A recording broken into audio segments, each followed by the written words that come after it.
Madam Speaker, I rise on this occasion to give a brief statement as it relates to the two ministries that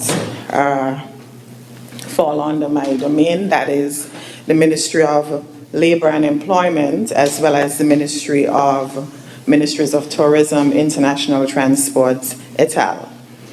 Now, as it relates to labor and labor relations, Madam Speaker, I want to indicate that these are not being ignored by this government. In fact, the ministry just concluded some strategic meetings in terms of firming up our strategic plan as it relates to labor and employment. And I want to comment on 3 initiatives that we've worked on or are working on right now. The ministry has been receiving several complaints from workers regarding non-payment of salaries. A number of complaints are coming to the Department of Labor, and in particular, without referring to anyone, a group of employees, say in excess of 50 persons, have come in from one employer, and we launched an investigation. In fact, did some mediation between the employer and employee, brought the matter to cabinet, and came up with a resolution of the matter. I'm pleased to report, Madam Speaker, that this week, those employees would receive payment through the Treasury Department, with the assistance, of course, from the Labor Department, and the workers who are listening would know who they are. They're going to be receiving checks for their payments this week. We are also working on, in particular, the Policy and Labor Relations units at the ministry has considered, of course, with the overall strategic plan, 2 significant policies that we intend to bring before the cabinet. Now, one of them is the minimum wage policy. The last administration would have put together a minimum wage advisory committee in 2018. They would have submitted a report to the government in 2019. Now, what is interesting is, just to put things in context, the last time the minimum wage was increased was in 2000, when was it? 2014, I think, thereabouts, under a Labour-led administration. And I can report, Madam Speaker, that the next time, notwithstanding a report being made available in 2019, the next time that the minimum wage would be increased would be under this Labour-led administration. We have the report. The report did make some recommendations as to what needed to be done, some suggestions.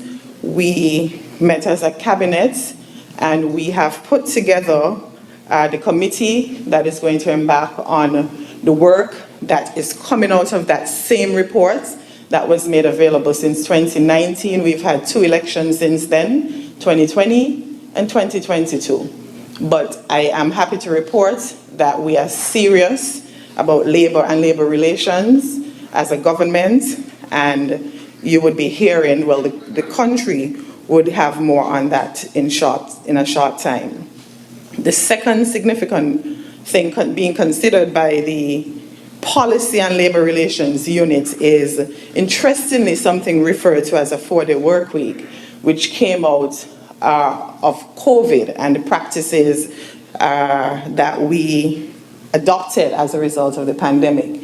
In fact, when we met with the central bank as a cabinet about 2 Mondays ago, they inquired of this as well, and we have that unit, the PLR unit, working on the submission to be made to the cabinet. Of course, it doesn't mean that people are going to just lime on the 5th day, but all the recommendations are going to be made. I can tell you that I've met with the units, and we will have the report ready for cabinet in a short space of time as well.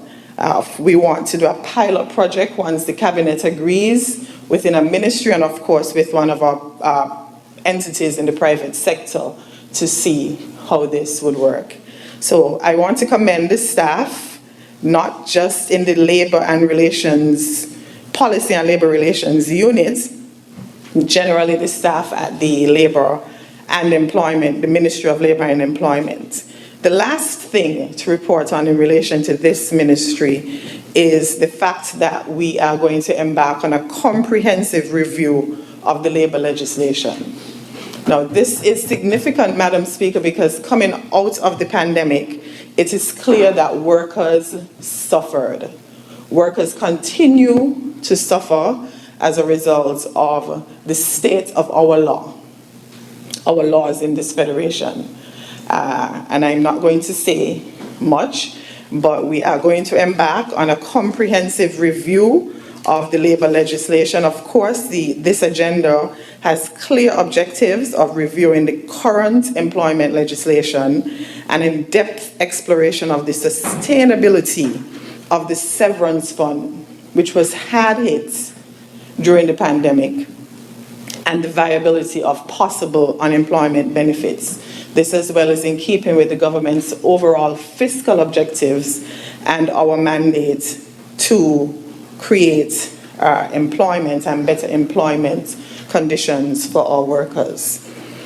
I'm pleased to report, Madam Speaker, that the tripartite committee has been put in place, I'm told, about 2 weeks ago. It's always been in place, but we've met with them, and we are going to embark on the work to finalize the comprehensive review of the labor laws here in St. Kitts and Nevis.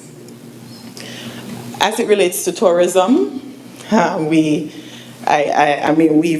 continued to work hard in tourism.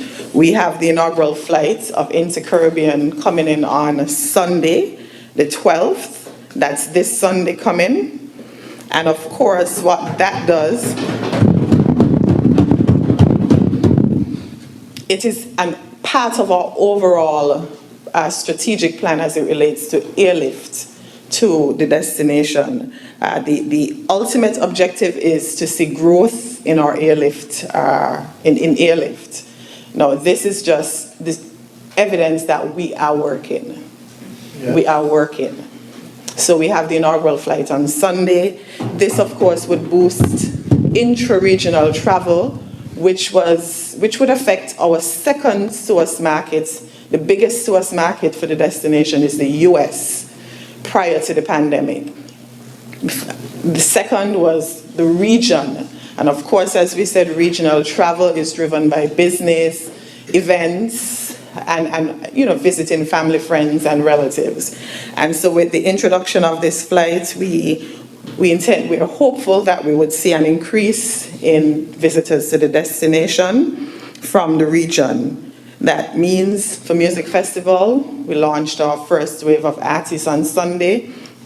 There was a lot of chatter about whether or not we're having Music Festival. We are having Music Festival, notwithstanding the fact that the amounts allocated to us in this budget covers $700,000, in excess of $700,000 in debt from the last Music Festival. So we are having the Music Festival. The government is committed to tourism and the initiatives that drive tourism in this country. And so with the introduction of Inter-Caribbean, we intend to see, and we are going to market heavily in the region and have our regional brothers and sisters come to enjoy this historic 25th anniversary. So we are going to get the money. The government has committed to making the funds available. We're going to pay all of the persons we owe that we inherited in excess of $700,000, close to $1 million. And those of you who are following the budget discussions would see we were allocating not maybe what, $2 million? So half of that is to clear debt. Of course, the government has to find the rest monies, and we are committed because we are serious about tourism in this country. So in addition to, my team has said to me not to mention anything else in relation to airlift, but the most I will say, Madam Speaker, yet to come. Right, the best is yet to come, and it's coming shortly.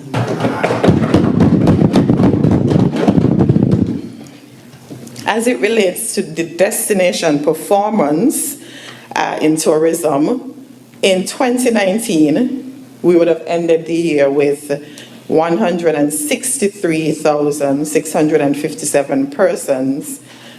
In 2019, of course, at that time, this was pre-pandemic. In 2022, bearing in mind, Madam Speaker, that restrictions were only lifted in August. So this figure represents visitors between August to December in comparison to 2019 for the entire year. So in 2019, 163, and this is stayovers, of course, 657 persons. In 2022, between August and December, 100,178 visitors.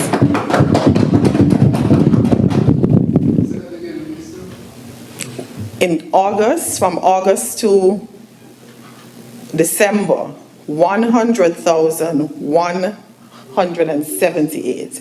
In comparison to 2019 for the entire year, 163,657. Now, this is indicative of work being done. The aggressive campaign that we've launched, the Venture Deeper campaign, which is resonating in all of the source markets. You see we continue to rack up awards in terms of being the buzziest destination, best dive destination, and overall one of the destinations to keep your mind on. Now, as it relates for January 2022 only, we welcomed 11,645 passengers compared to 6,591 in 2022. This represents a 77% increase in our stayovers over a year period. Now, like I said, with the addition of the inter-Caribbean flights, our second biggest source market, which is the region, we intend to see, we're hopeful that we would see an increase in those numbers. As it relates to cruise actuals to date, so those figures were in relation to stayover visitors. And it's indicative from even the photos, and those figures were just up to December. I gave the figures for January as well. And we continue to climb in February and March. Now, as it relates to cruise actuals, Madam Speaker, to date, and this is from the start of the season, which was 1st October, we have 501,556 cruise passengers between then and now. Now, I know that persons may suggest that, this has nothing to do with the work that is currently being done. I don't need to reiterate that, and persons who understand what's been, how travel works, if a destination is not clear in terms of its protocols, those that were in place prior to the pandemic, visitors move on. So if they're not clear, if they come here, they have to be in lockdown, they would have to be, what was the word we were, with the restrictions. Quarantine, a word of the past, thank God. If persons were not clear about those restrictions and the protocols, persons were booking ahead. You don't wait until today to book for tomorrow. The trends show that people book 6 months in advance. So the fact that we lifted restrictions only then in August, we would have lost out and we're now coming out of the gate late. So we're now playing catch up. The same thing applies for crews. When we went out in August, we had to do significant work to repair the relations with our international partners based on things that we would have gone through before. And so in tourism, we continue to work. I must commend the hard-working team at the Ministry of Tourism and the St. Kitts Tourism Authority as we continue our efforts to market the destination. Cruise tourism, the season comes to an end next month. It doesn't mean that tourism ends. We are embarking on, and I know we are out there pushing the Summer of Fun in St. Kitts campaign, starting, of course, with Restaurant Week. We are pushing Music Festival, CPL, and all these things are intended, of course, to bring visitors to the destination when the cruise season is off. And so we continue to work. Like I said, you'll be hearing more from us. Let me just wrap up with employment, because we touched labor and labor relations. If you would permit me, Madam Speaker, to just wrap up with employment. We just came out of a pandemic, and it's clear that a number of persons continue to remain unemployed. However, this government continues to work. We will have, in a few weeks, the groundbreaking in relation to a hotel that is going to be opening here in St. Kitts on the Southeast Peninsula. If I can be exact, the groundbreaking ceremony takes place on the 26th of March over at Cockleshell. This means more employment opportunities for our people, not just in the construction industry, but in all areas of the service industry. So that's in construction. We have real investors who are approaching the government with real job opportunities for our people. When we came into office, I did mention job opportunities on the cruise ships. Unfortunately, this was in August. Arrangements would have had to be put in place since maybe May. And I'm told that correspondences were sent early on so that persons would have been employed for the cruise season starting in October. So by the time we got into office in August, it wasn't sufficient time for us to get our people in the cruise industry, employment there. However, this year, once the season ends, our international partners are prepared to work with us again to employ people on the cruise ships. So not just here for the hotels that are being constructed, we also have the opportunities to be employed on the cruise ship. And there are two major things that are going to be happening down at Port Zante as well that would create employment for our people. We continue to push the initiatives through the empowering of small and medium businesses as well. I see the member from number 4 he's not here today, but that as well is creating job opportunities for our people here in St. Kitts and Nevis. And so, Madam Speaker, in closing, I just want to say that things are looking up. Notwithstanding the fact that we came out of the pandemic, things are looking up, and it's as a result of proper administration, good leadership.